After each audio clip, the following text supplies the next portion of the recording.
That's partly because they want the drilling to continue. Now, I know it's a narrow margin of 77 to 12%. Even 60% of Louisiana Obama supporters want the drilling to continue. 60%. The facts back up this sentiment. There have been over 50,000 wells drilled in the Gulf of Mexico. 50,000. 4,000 of these wells are deep water wells. 700 are ultra deep water wells. How many major incidents before this one? 0. Now there's only 1.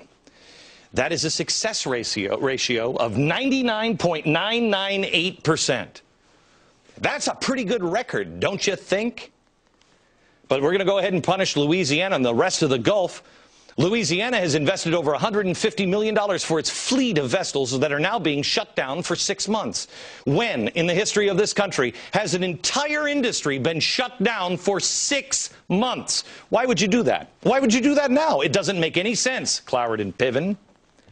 But this isn't the first time the administration has defied all logic and public will. Over 60% opposed health care. 63% support the Arizona immigration law that the president is now suing the state over. And now this. Why? That's right. Corruption. Corruption. Crime Inc. In Louisiana, there are now 33. Remember that number? 33 oil rigs. Okay? They're about to be put out of commission. Well, soon as we announced the oil rigs weren't going to be used for 6 months, boy, the phone calls started ringing at Labrador Marine.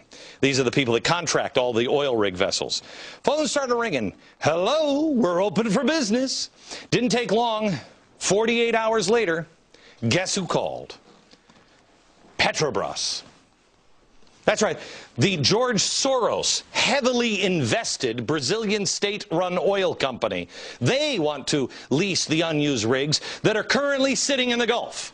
Here is how Governor Jindal responded to the 6-month ban. This isn't about the multinational companies. They're going to pick up, they're going to move those rigs. They're going to move those rigs to Brazil, they'll move those rigs to Africa, they'll move those rigs to other countries, and they won't come back for years. Once they're gone, once they're contracted somewhere else, they're not coming back. How much do these oil rigs cost? Just do this math in your head. You've invested that money. That money is yours. You built that oil rig. You going to let it sit there? You going to make the payment on that oil rig when somebody else somewhere else in the world will pay you now?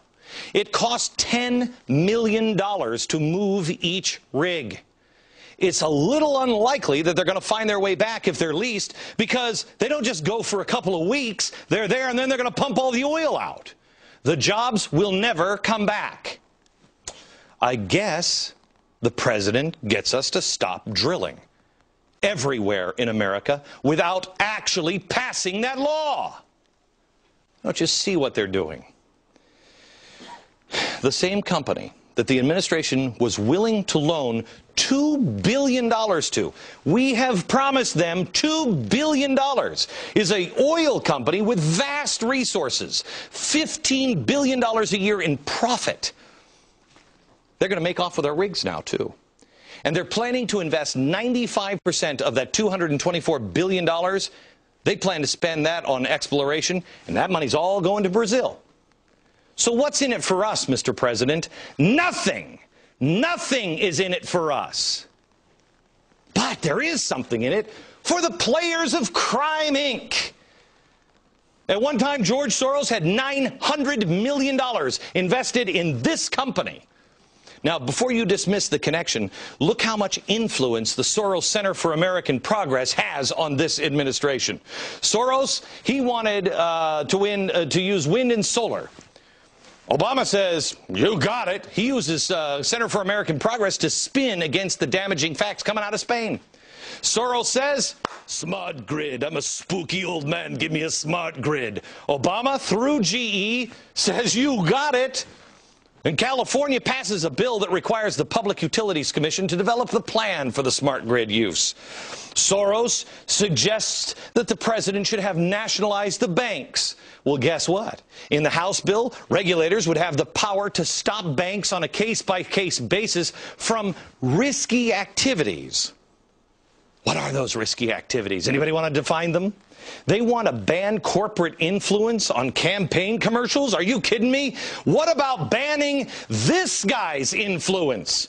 The influence that Soros is having through Media Matters, which I got to tell you, Media Matters, you're really pretty much a joke. But their smear campaigns, how many stories were released on me last night after this story? I think Media Matters maybe did 8, 9, 10. I lost count. How many? How many are you guys doing? How about the Center for American Progress, the influence of this man on this man with your money through the Center for American Progress? How about tithes?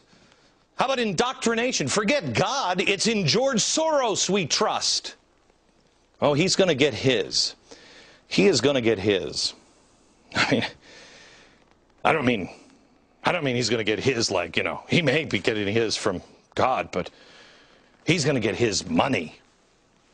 He's invested in this president. He signed all this up.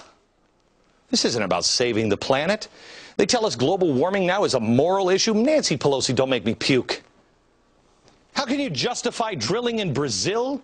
The same people who claim to be the Earth's saviors are raping the Earth. Show me Nancy Pelosi again, please. I believe, as I do, that it is also that this is God's beautiful creation. We have a moral responsibility to preserve it. Right. Spare me the lecture on my SUV and filling up the tires, my air, the tires, and putting air in my tires. I'm sick of the Al Gores of the world telling me to drive a crappy smart car, which doesn't look all that smart or safe to drive. I'm sick of them telling me to inflate my tires before every time I drive. Who's going to do that? And all the while, they've got multiple mansions and fleets of SUVs. Stop telling me what to do and who to be like. Hillary Clinton just said recently we need to be like Brazil. Has the highest tax to GDP rate in the Western Hemisphere. And guess what? It's growing like crazy. It's growing like crazy. The rich are getting richer, but they're pulling people out of poverty. Are they now? There is a certain formula there that used to work for us until we abandoned it. To our regret, in my opinion. No. She's got one thing right. There is a certain formula in Brazil. Here's a news flash, Hillary. We don't want to be like Brazil. Why the hell would anyone like to be in Brazil? Yeah, I know. They've got the beaches. They have the bikinis. They are the inventor of the thong. They have that cool giant statue of Jesus. But other than that, what's it like to live in Brazil? 1 in 4 live below the poverty line in Brazil. 1 in 4. And believe me, their poverty line ain't like your poverty line. Our poverty line is, I don't have any air conditioning or HD. I need a DVR. Theirs is going to the bathroom in a ditch. How about crime in Brazil? Rapidly rising. Crime Inc. The murder rates are 4 times that of the United States. A human rights expert from your beloved UN writes, quote, many Brazilians, especially inhabitants of shanty towns, which I'd remind you we don't have, continue to be subject to murder and other forms of brutal violence by various gangs, militias, death squads, and the police. Despite the best efforts of the government to end the crimes, there were at least 11,000 so-called resistance killings in Sao Paulo and Rio de Janeiro between 2003 and 2009. Many of these killings were actually executions. I talked to a friend of mine who has a business down in Brazil. I just talked to him just this weekend, and he was talking about, I got to get a bulletproof car. I got to have more security people down there. Why? Because the cars he drives by and went around the corner the other day riddled with bullet holes. Here's what happens on a regular basis in the cities of Brazil's. Yeah, and you look for it because we're becoming a Latin American country. Oh yeah, this administration will bring us here. They'd be more than happy to.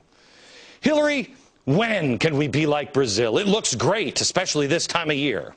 And that's where we're investing our money, while people here on our shores, we're spending $2 billion to send it down to Brazil, while the people at the Gulf are suffering. That's bad enough.